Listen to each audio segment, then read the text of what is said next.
great deal from not-for-profits, and I'm hearing different messages appropriately from different types of not-for-profits. So those who are in the arts and those who are in education, higher education, have a very different challenge, and that is they're going to suffer dramatic revenue losses. They have to think about their staying power. They have to think about whether they have the right to fish where they've been fishing. They have to think about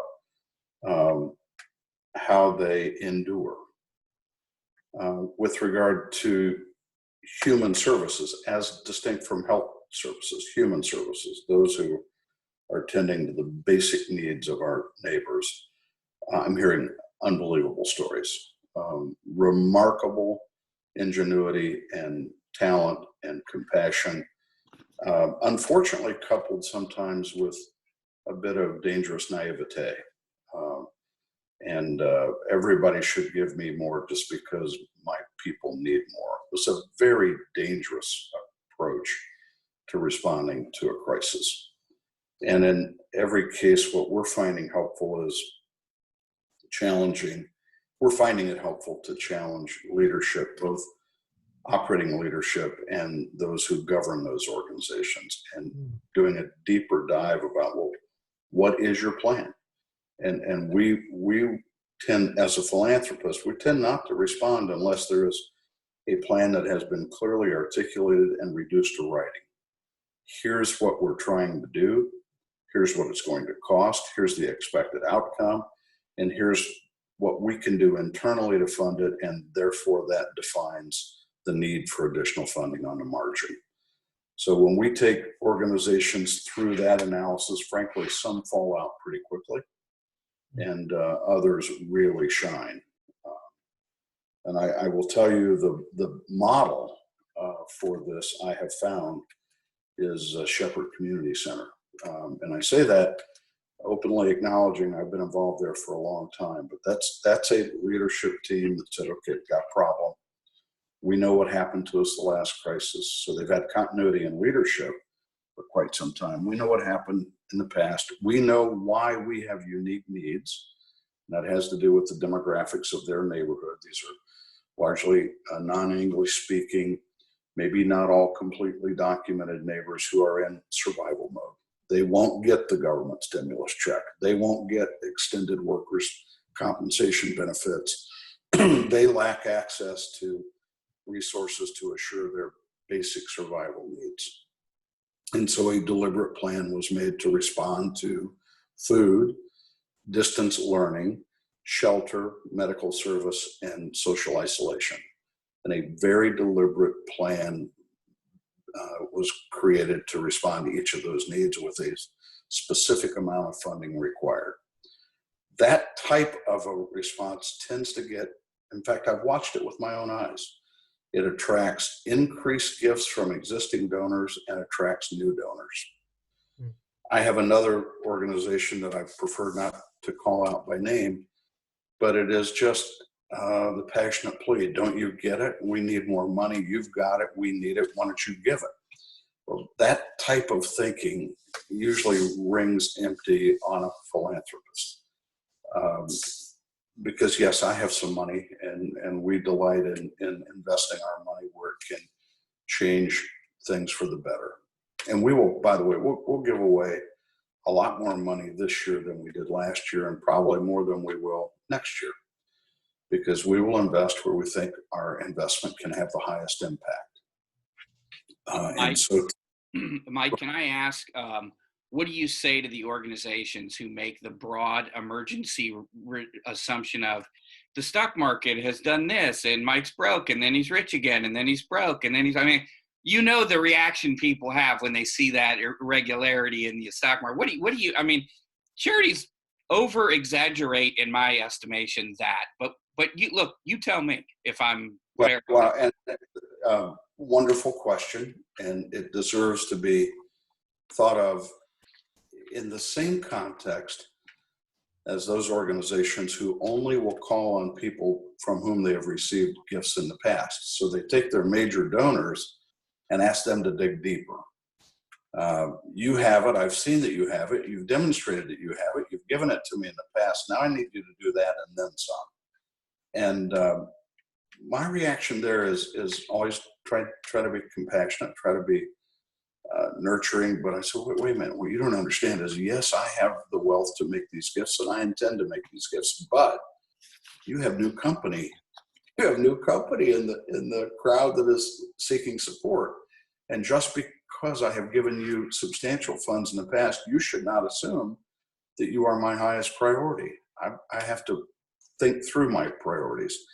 I think it's really dangerous when development officers and leaders start handicapping the capacity of their donors, start thinking, well, in fact, I had a guy say to me some really interesting things.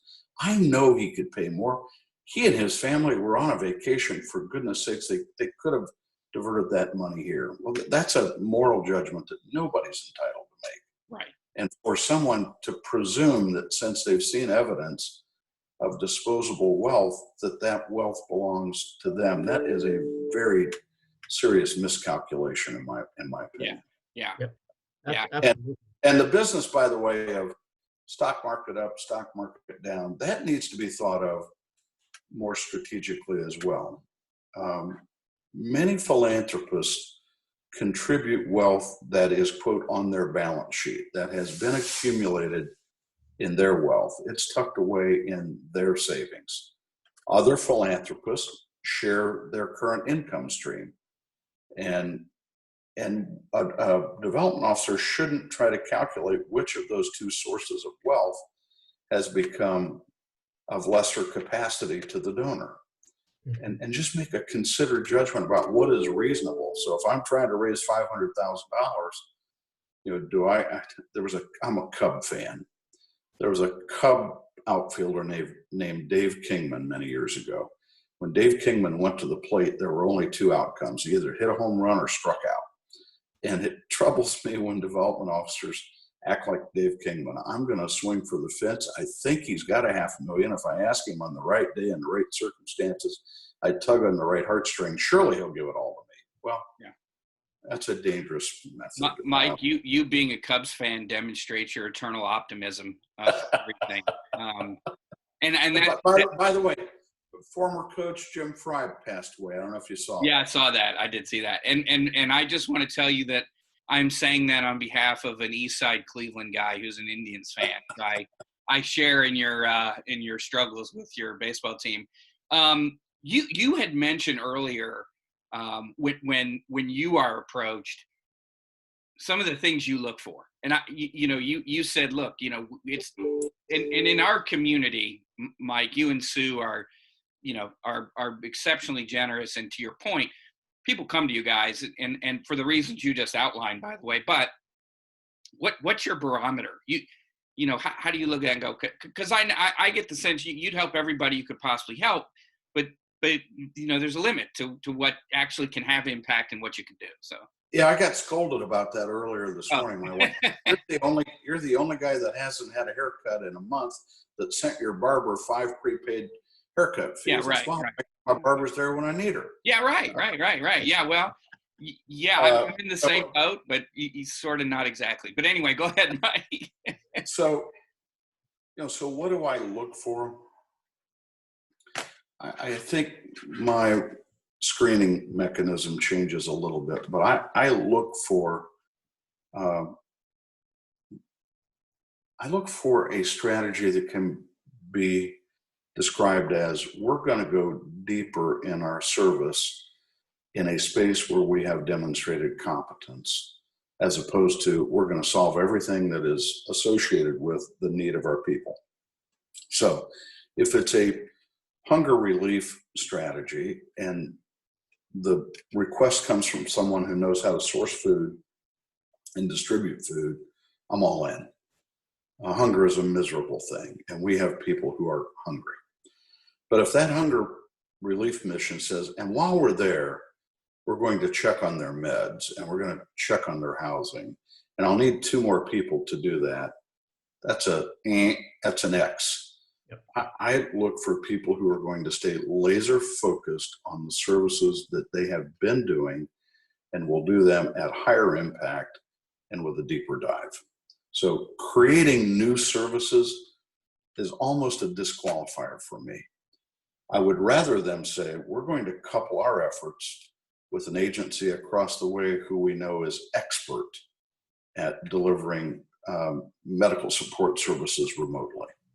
So I look for really clean alignment with previously demonstrated successful service to a targeted audience, not that my heart's on fire, my soul is bleeding, I'm going to go cover the landscape. Those are usually danger signs that tell us we need to, what we generally do is don't tell anybody no. We'll say, you go rethink that and come back to us.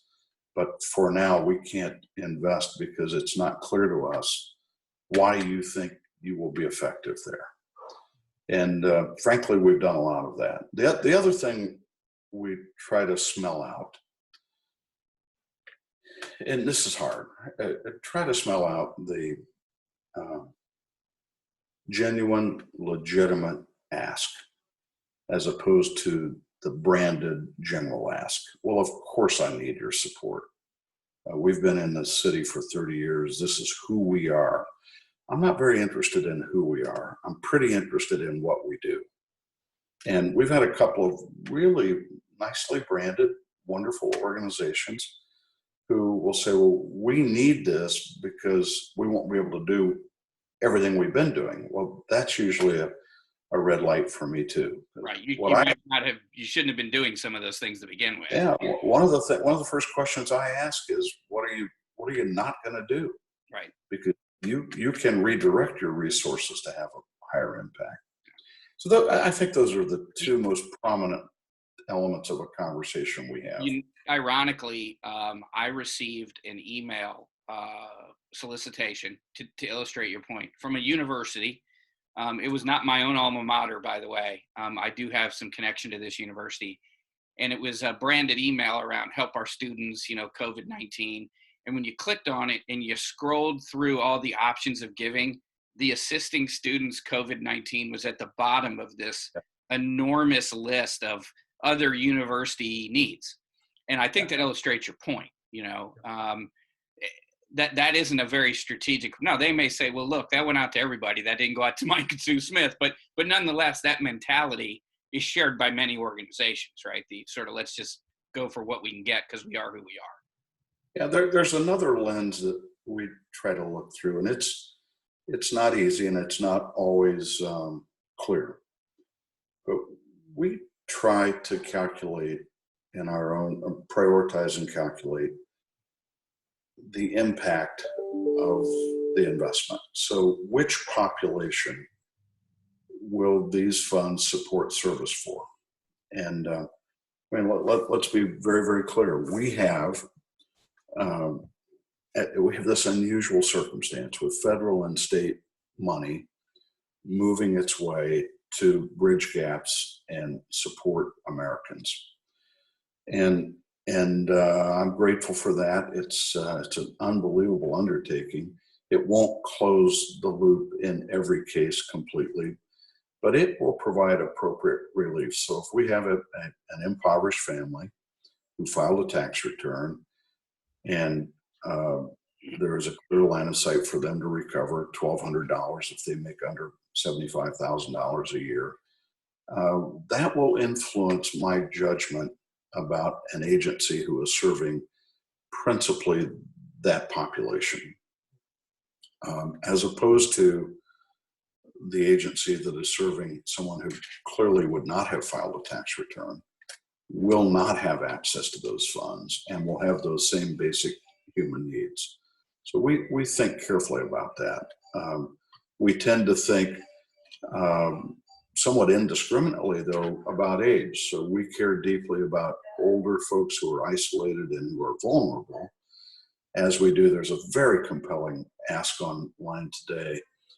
I think I saw the article first in an IBJ electronic edition about the challenge of non-English speaking students staying current in a distance learning model. Right. So that very strategic, laser focused opportunity is apt to get my attention more than, well, we've got an organization that mentors youth. So I'm not sure what that means. Yeah. Or I'll also tell you in the case of shelter, if we see an organization is particularly adept at sheltering youth who might otherwise be on the street, we care about that. And that's different from supporting families who might be subject to eviction, because I think our state has acted very wisely. We should not see eviction rage as it has been. And so we'll tend to work on those who are without housing right now, as opposed to those who may be in a tenuous housing situation.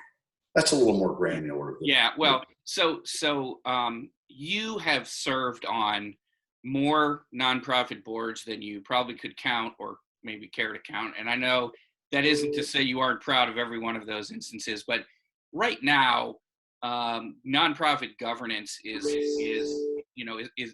going to look different. What advice do you have for board members of nonprofit organizations? This will sound, and I'll probably get some feedback on this. Get in the game or get out of the way.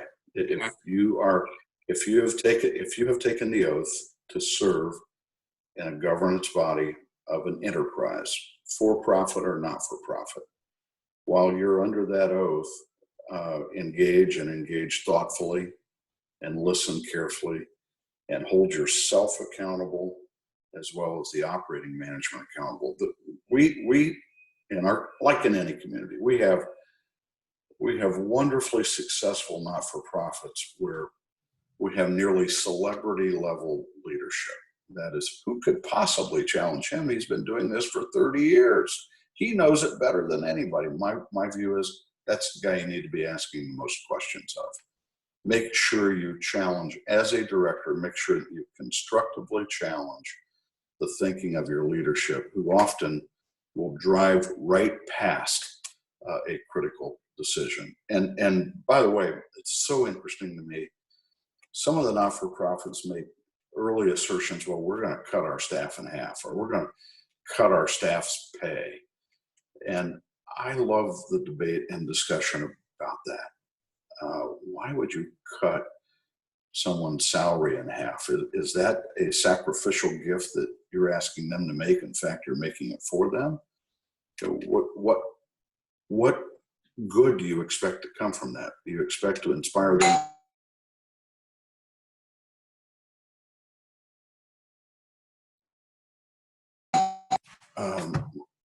What do you really expect to accomplish with that? And that's led to some interesting discussion.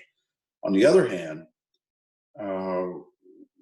as a director of several, I mean, it takes some independent view. These are hard decisions. Yeah. You start asking yourself, well, is there a chance that the vacant position should stay vacant? And maybe the position should be eliminated.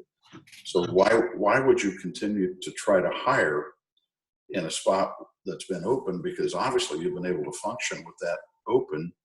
Could you not find a way to not fill that position? The other side of this too gets to be, how are we supporting our CEO from just a personal level, like the stresses that are on him? How are our board leaders leaning into, we're here for you, in light of all these tough decisions we all have to make? That's absolutely the perfect platform for the first question that should be raised in any for-profit or not-for-profit boardroom. Before we talk about ministering to the needs of our constituencies, our customers, those we want to serve, how are we doing at taking care of our own people? Right. Because without having them emotionally and intellectually in the right spot, we're going to fail at the other one anyhow. Right. So what are we doing to reinforce emotionally, spiritually, and otherwise the people that we're calling on to work harder, dig deeper, serve better? And that is a wonderful conversation that usually leads to a lot of quiet, uncomfortable quiet.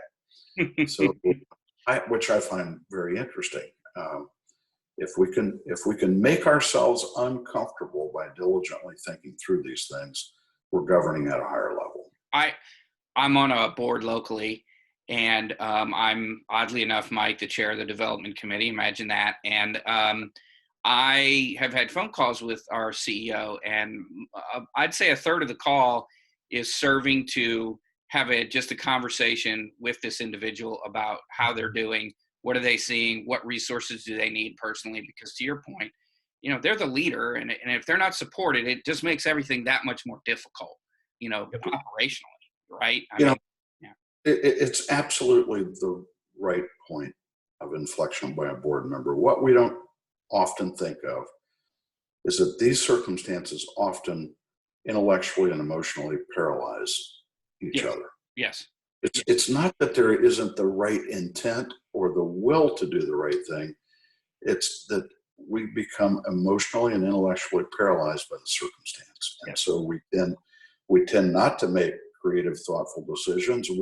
We regress to the familiar, and the familiar may not match the current need. So yeah, I'll tell you one thing I am pleased by. It's just a wonderful, I probably get 50 emails a day from folks who are engaged in different community services. One of the most uplifting parts of this experience is to just see the goodness behind the words. The messages are filled with goodness. There is a natural instinct in this environment for people to want to do good things. Yeah.